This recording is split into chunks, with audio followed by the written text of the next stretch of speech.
Hello and a warm welcome to Newsroom here on Viewer Television. Now, my name is Philip Slevin. Here on the Newsroom, we bring to your home screens highlights of events that have happened within the week under the review of the 2nd to the 7th of October 2022. Now, this week it is yet another double celebration for Gombe State at 26 and Nigeria at 62, with Inua Yahya-led administration lining up state functions to mark the two special occasions. Now, also, this week, President Muhammadu Buhari tasked the stakeholders in the education sector to do more to attract other sources of funding because government alone cannot bear the burden of funding. Now, meanwhile, the House of Representatives passed a motion seeking to probe multiple grid collapse in the country, with the Nigeria Senate passing the 2023 to 2025 medium-term expenditure framework and fiscal strategy paper.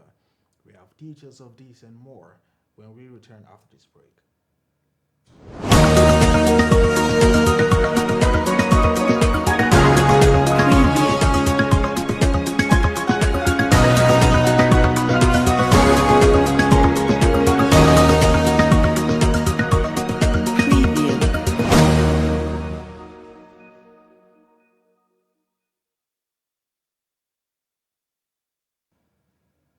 Hello again. Now, it is another double celebration for Gombe State at 26 and Nigeria at 62, with the Inua Yahya-led administration lining up state functions to mark the two special occasions. Important moments of Gombe State journey in the path of development have been highlighted.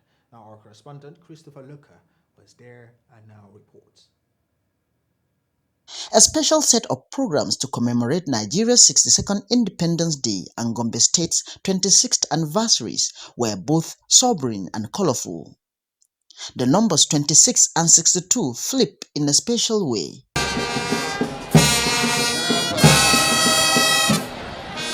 The day began with a statewide broadcast as Ino Yahya speaks to Gombe State citizens on key developmental issues. Over the past 3.5 years, our record speaks for itself. Our approach to governance has been pragmatic, evidence-based, and prudent, one that is guided by the needs of our people and the realities of our times and finances. Governor Ino Yahya, who was a guest at Chatham House a few days ago to discuss the health sector success story of Gombe State, sends warm appreciation to the citizens for supporting his government. The above reforms and projects have earned us national and international recognition. Only recently, our state was invited to share experiences behind our success in health system reforms at the world-renowned Royal Institute of International Affairs, popularly known as the Chatham House. You may also recall that at the beginning of this year, our state was adjudged the best state in the entire country in terms of ease of doing business, a testament to our success in transforming Gombe into the commercial hub of the Northeast sub-region. At the Pantami Stadium, a special parade was held.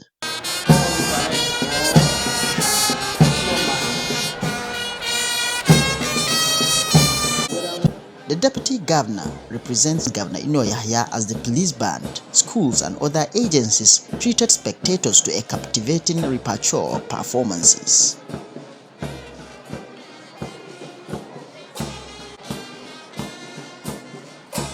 As other programs lined up to mark the twin anniversaries are underway, Governor Ino Yahya seems pleased with the level of development his administration has achieved. Service delivery for all. Recruitment of 1,000 teachers through the Teachers Service Commission. Christopher Luca, Viewer Television News, Gombe. Now, Borno State government says it will renew its commitment to providing critical infrastructure destroyed by the decade-long Boko Haram insurgency and minimize the upsurge of social vices in the state. The government gives the assurance at the celebration of Nigeria's Independence Day in Maiduguri, the Borno State capital. Here's the report. Yeah, 2022 independence.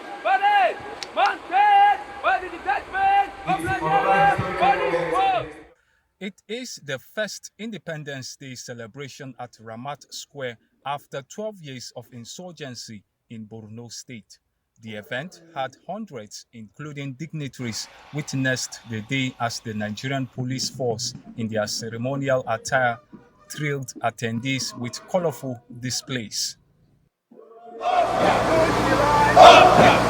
Like I earlier mentioned to you all,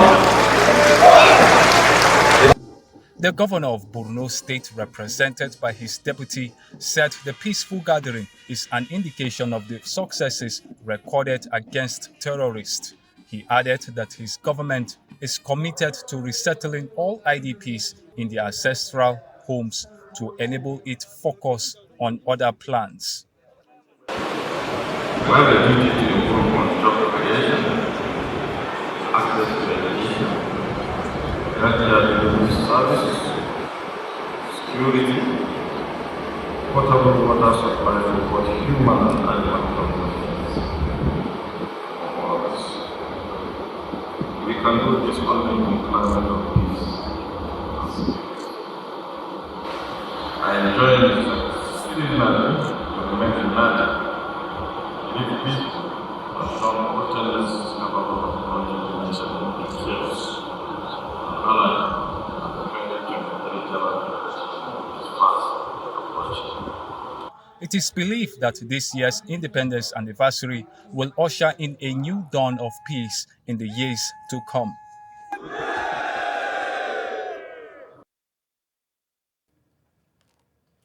The Independent Corrupt Practices and Other Related Offences Commission (ICPC) has honored a serving policeman, CSP Daniel Ama, with the 2022 Public Service Integrity Award. I congratulate the sole winner of this year's Public Service Integrity Award, Superintendent Daniel Ise Ama.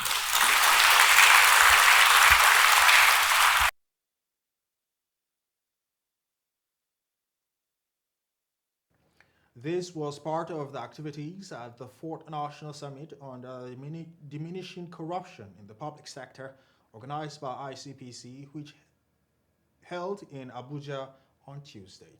CSP Daniel Ite Ama is currently serving as the Divisional Police Officer in Bompai Police Station in Nasarawa local government area of Kano State. CSP Ama is an indigene of Jos East Plateau State who joined the Nigerian Police Force as a cadet inspector in 2002.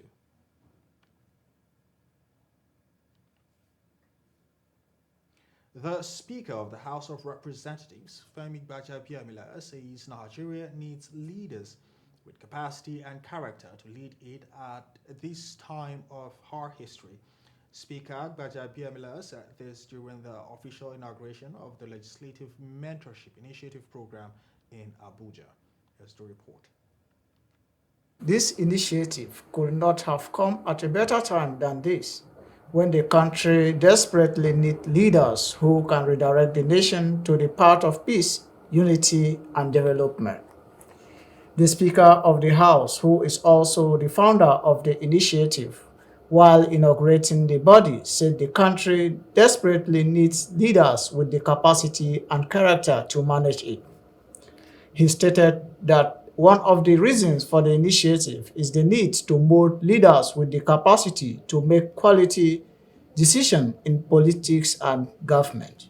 Whatever happens, Nigeria desperately needs leaders with the capacity and character to manage change.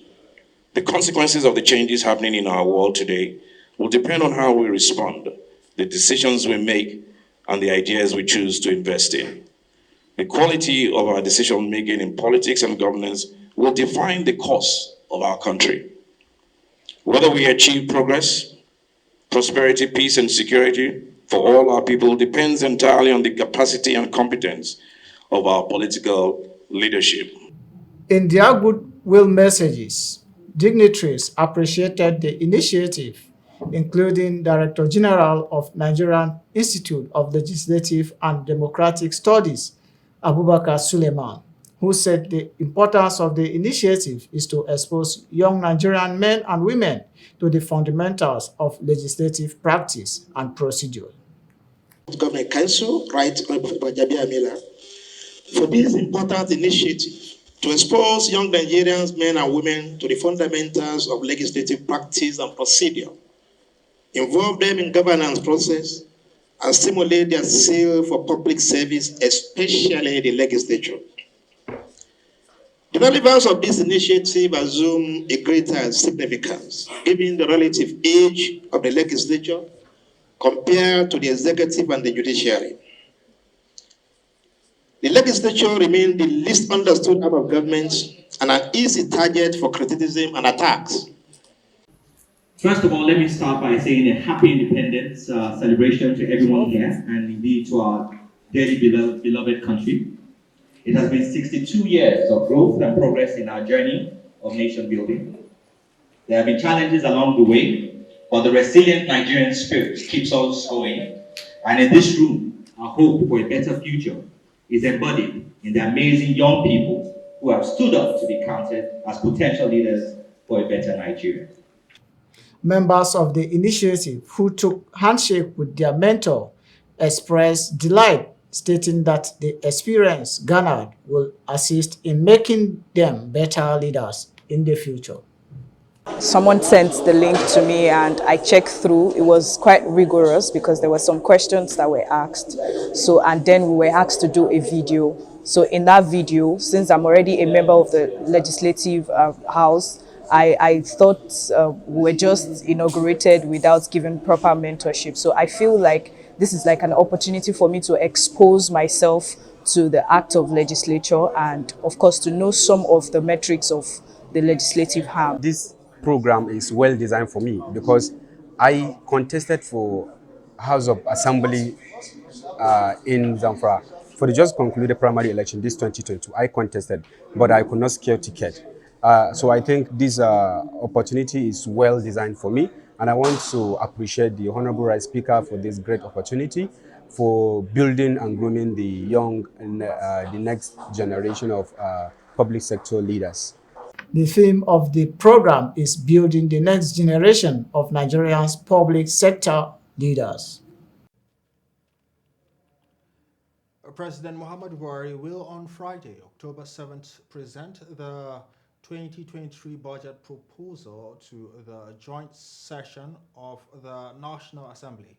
This is in line with the desire of the present administration to establish a January to December fiscal calendar year. Here's the report. President of the Senate, Ahmed Lawan, made this known at the commencement of Tuesday plenary when he read a letter sent by the president. The event will hold at the temporary chamber of the House of Representatives as a result of the ongoing renovation of the permanent chambers of the National Assembly. The Senate president said already, arrangements had been concluded for the venue to accommodate all the lawmakers, as well as the president and his delegation. Please accept, Mr. Senate President, the assurances of my highest regards as I look forward to addressing the joint session. Yours sincerely, Muhammad Buhari. Distinguished colleagues, the event will take place at the temporary chamber of the House of Representatives, and arrangements will be made to accommodate all of us, including the President and the delegation from the executive. Recall that the early representation of the bill is to enable early passage and consequently commencement of the new fiscal year by January.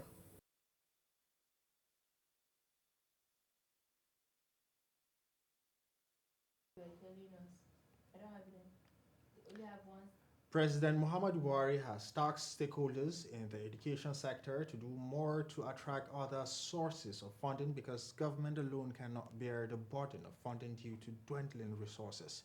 Now, State House correspondent Lucas Bello reports. At the fourth National Summit on Diminishing Corruption in the Public Sector, President Muhammadu Buhari says government cannot bear the cost of funding alone. He, however, tasked academics to attract grants. Due to declining resources, government cannot bear the cost of funding education alone. I task our academics to attract endowments, research, and other grants to universities, polytechnics, and challenges of education similar to what obtains in other countries. The event is jointly organized by the Independent Corrupt Practices and Other Related Offences Commission (ICPC), the Office of the Secretary to the Government of the Federation, and the Joint Admissions and Matriculation Board (JAM). This year's theme is Corruption and the Education Sector. This year, we have chosen the theme of corruption and the education sector because corruption in education has been rightly described as stealing the future. Education being the medium for transmission of knowledge and values. Once the education sector is corrupted, the foundation for future ethical leadership and the labor force is destroyed. Now, with regards to corruption and the education sector, I think it's important to say that there are two ways to look at this. The first one is to look at corruption within the education sector. And the second way is to look at the way and manner by which corruption in the larger public sector has impacted on the education sector. It is disturbing to note, however, that despite all the effort that government has been doing, corruption continues to be a major impediment to sustainable nation building. It engenders poor education outcomes for us. It undermines the production of competent and ethical individuals who constitute the foundation of human capital development globally. Corruption erodes trust in our communal life and it stains our character. From the State House in Abuja, Dr. Spello, Viewer Television News. Well, we'll go on a break. When we return, Newsroom continues.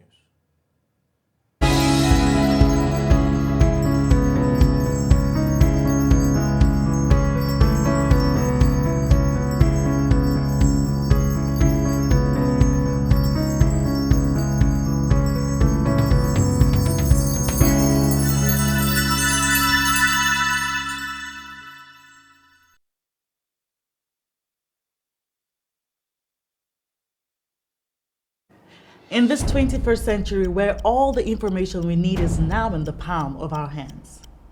News from around the world, entertainment, celebrity gossip, sports, and much more.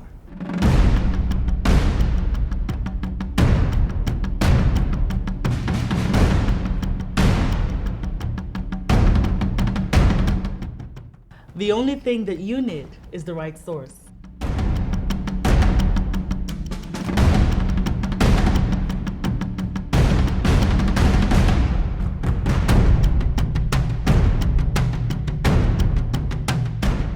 Viewer TV is now on the go. Simply check us out on our social media pages on Facebook, Instagram, YouTube, and Twitter for all the information you need.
Welcome back. If you are just joining us, this is Newsroom on Viewer Television. Now, moving forward, the House of Representatives has passed a motion seeking to probe multiple grid collapse in the country.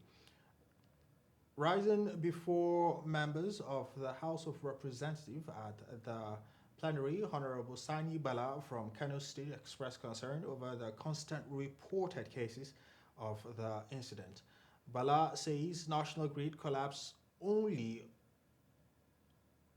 occur when there are system disturbances along the transmission lines connecting a number of generating stations, stating that since 2013, when the privatization exercise took place in the power sector, the country has witnessed over 100 national grid collapses.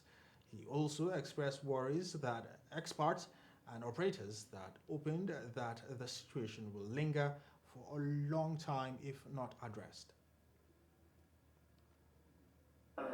Further concern that only this year, the national grid has collapsed 8 times, more than the 3 times recorded last year, thereby causing national power outages with enormous socio-economic implications. Equally concerned that the latest in the series of power failures has been adjudged among the worst the country has witnessed in recent times, which in turn indicate that there is no framework or spinning reserve meant to forestall such occurrences.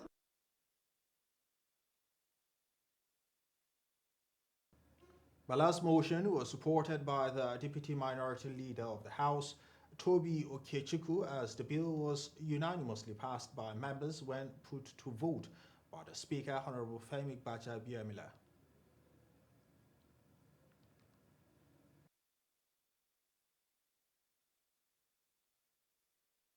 We have seen other countries start power generation problems to solve them, and they transit into solving them. South Africa, that is less in population, generates close to 50,000 megawatts. The same with Egypt, and a country that has more than 200 million people is not able to generate up to 5,000 or distribute up to 5,000 megawatts. How can we industrialize, Mr. Speaker?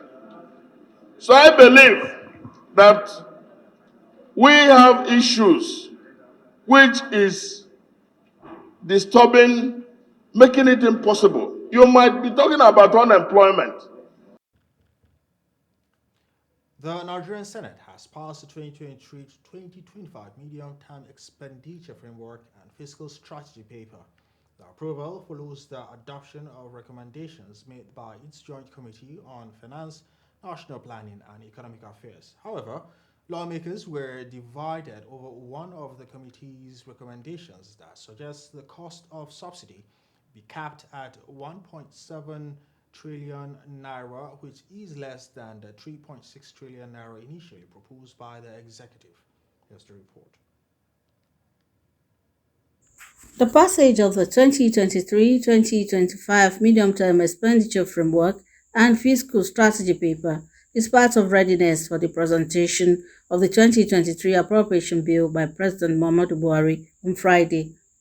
At Wednesday's plenary, the Senate considered a report by its Joint Committee on the Medium-Term Expenditure Framework and Fiscal Strategy paper. Among its recommendations, the committee suggests that the cost of petroleum subsidy be put at 1.7 trillion naira, different from the 3.6 trillion naira earlier proposed by the executive.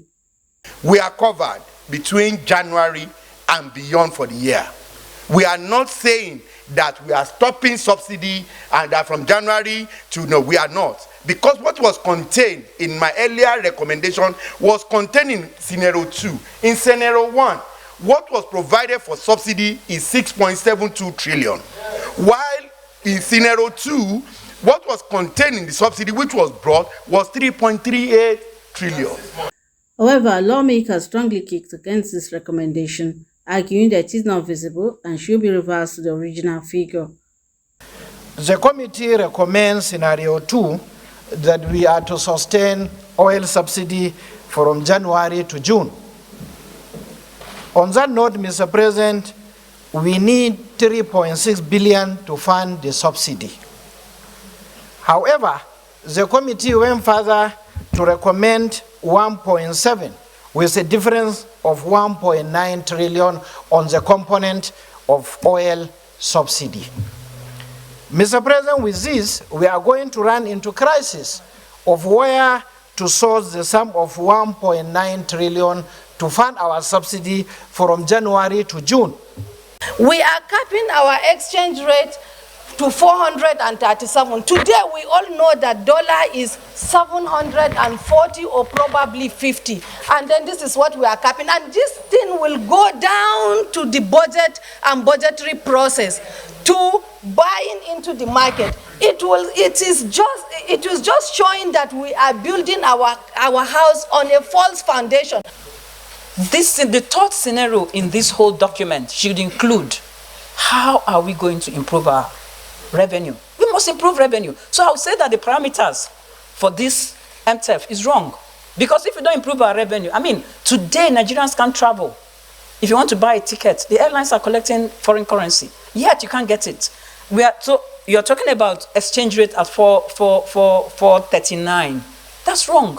After much debate, the Senate adopted the recommendation as amended after being put to a voice vote.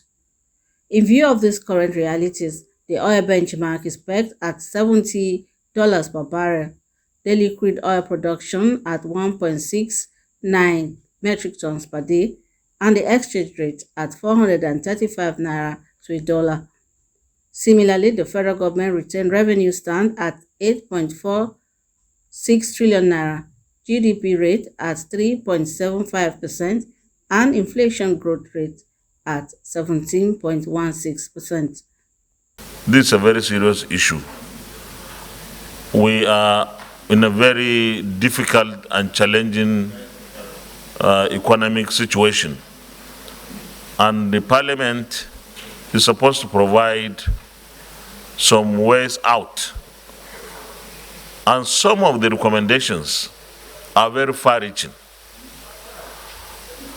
And I believe that we need to look at them, and where we find them to be likely to be salubrious,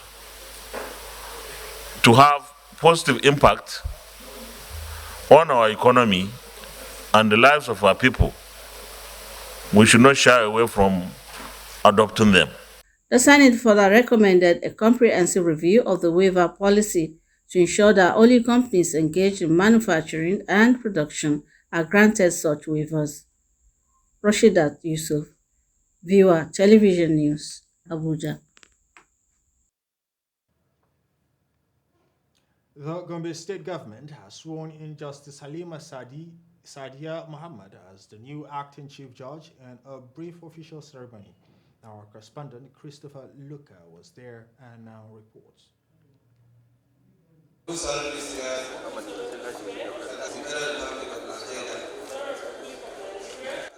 Justice Halima Sadia Mohammed has been sworn in as the Chief Judge of Gombe State in acting capacity.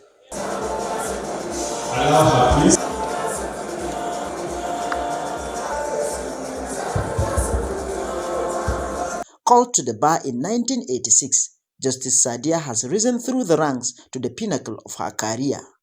Governor Inuwa Yahaya is especially confident that aside consolidating on the gains of her predecessors, Justice Sadia will bring critical reforms to the state judiciary, with particular reference to digital justice administration. With this oath taking, Honorable Justice Halima Sadia Mohammed is now the acting Chief Judge of Gombe State and the head of the judiciary, which is the third arm of government, comprising of the High Court, the Sharia Court of Appeal, and the Judicial Service Commission. While discharging your constitutional duties, I have no doubt that you'll do so without discrimination, fear, or favor. While thanking the immediate past substantive Chief Judge, Justice Joseph Awaku retires immediately, Governor Inuwa says his administration shall continue to maintain the principle of separation of powers between the judiciary, legislature, and the executive.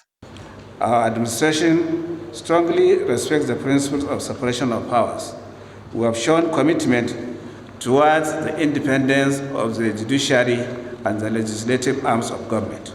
We are working closely with the judiciary on areas of reforms and interventions. The new acting chief judge speaks on some of the reforms she would bring to the Gombe State judiciary. You can see the governor had promised us that he's going to assist us to move the judiciary, because he also realized that things now have gone and if we computerize the judiciary, there are so many things that will happen. The chairman, Nigerian Bar Association Gombe State chapter, says the new acting chief judge is a square peg in a square hole. She is highly competent, and all the issue of administration of criminal justice and other justice sector, she will work on that. Justice Sadia is the third female to sit at the helm of the state's judiciary since the creation of Gombe State in 1996. Christopher Luka, Viewer Television News, Gombe. A revenue recovery tribunal has been commissioned by Governor Inoy Yahaya to adjudicate on tax issues in Gombe State. The tribunal has been charged with the powers to hear and determine matters related to tax and revenues. Now, our correspondent again, Christopher Luka, was there and now reports. With this formal launch of the Revenue Recovery Tribunal, corporate entities and individuals will no longer seek justice on tax-related matters outside Gombe State, as was the case before this time. The management of this tribunal will curb the incidence of tax evasion, guarantee fairness and transparency of the tax system, enhance taxpayers' confidence, provide a speedy determination of matters, and curtail delays and bottlenecks in adjudication of tax matters in conventional courts. This will greatly facilitate ease of doing business and cement Gombe's reputation as the commercial nerve center of the Northeast sub-region. Despite the unprecedented amount of internally generated revenues raked in by the Inoy Yahaya-led administration, the tribunal is a step further towards ramping up income from non-oil sector. This will improve government's capacity to provide basic amenities, invest in education and healthcare, expand on our existing infrastructure, create jobs for our team in youth, unlock opportunities for businesses, promote security, and ensure effective service delivery in all other areas of human endeavor. While urging judicial officers manning the Revenue Recovery Tribunal to always temper justice with mercy, the Attorney General of Gombe State says there is need to modify the name from Revenue Recovery Tribunal to Revenue Tribunal, as the functions of the institution goes beyond recovery of revenue alone. Section 50, subsection 6 of the law constituting the tribunal has given them power beyond the recovery of revenue. As the engine room for revenue generation with sterling records of recouping owed taxes and tax enforcement, the Internal Revenue Service says it owes every success to the political will of Governor Inoy Yahaya. He supports us, he is determined, he is the game changer, he is the one that has all the laurels that the Internal Revenue Service were parading today. With the inauguration of this Revenue Recovery Tribunal, it is hoped that quicker access to justice on wrongful taxation and tax evasion will be realized. Christopher Luka, Viewer Television News, Gombe. Governor Umar Zulum has said the backlog of promotion arrears of civil servants will commence next year. He disclosed this during the swearing of the Borno State Civil Service Commission chairman at the State Government House chambers in Maiduguri. Governor Zulum lamented the inherited unpaid benefit that accumulated since 2016 during the biometric data. He, however, promised to reposition the civil service as stipulated in his 25-year development framework and 10-year strategic plan, saying that the state government will initiate the computerization of the Commission's record-keeping and a retrieval system for the effective performance of the Commission.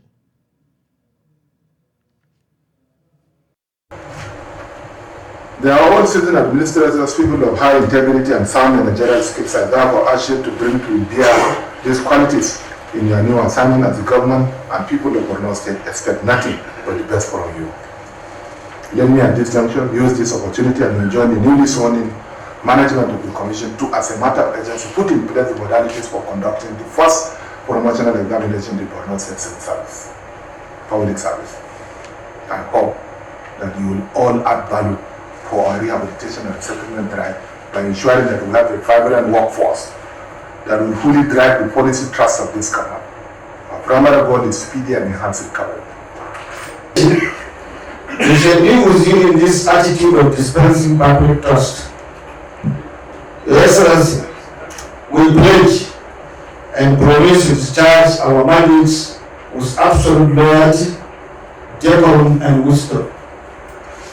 Our experiences of over 4 decades of public service will be deployed to reposition the public service to your admiration. Meanwhile, Governor Umar Zulum has said the backlog of promotion arrears of civil servants will commence next year. He disclosed this during the swearing-in of Borno State Civil Service Commission chairman at the State Government House chambers in Maiduguri. Now, President Muhammadu Buhari says the military under his leadership has devised both kinetic and non-kinetic methods of addressing the current security challenges, thus ensuring that no threat undermines Nigeria's sovereign integrity. The passing out parade of 239 cadets of the 69 regular corps climaxed their intense training at the Nigerian Defense Academy after receiving intensive training, skills, and knowledge from the Defense Academy. Now, counting on the valor of the military to defend its sovereignty, the President encourages the graduating cadets to remain resolute in their discharge of duties.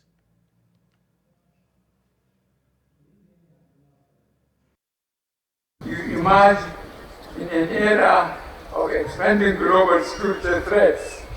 In the past 7 years, we have set aside high-tech platforms and prioritized your needs to facilitate your training and commissioning.